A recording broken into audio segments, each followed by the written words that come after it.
High value individual drug suspect na nakalalaya pa lang sa bisa ng piyansa. Arestado na naman ang PNP sa Manawag, Pangasinan. Masantos siya kabasan i-checkamin sa ating mga kababayan dyan sa Pangasinan. Detalye ng balita mula kay Freddy Pajardo, Aris 38. Freddy.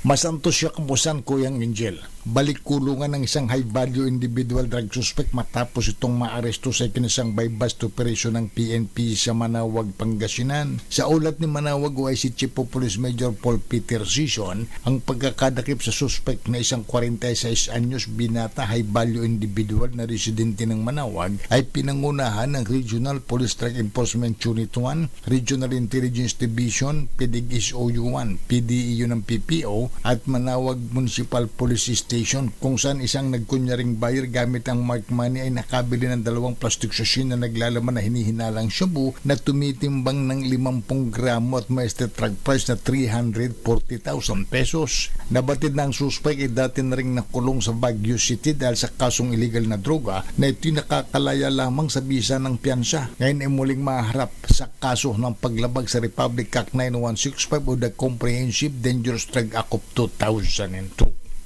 Ito si Freddy Pajardo, Aris 38, nag-uulat para sa DCRH, una sa Pilipinas, una sa Pilipino. Maganda umaga, Pilipinas! Maraming salamat, Freddy.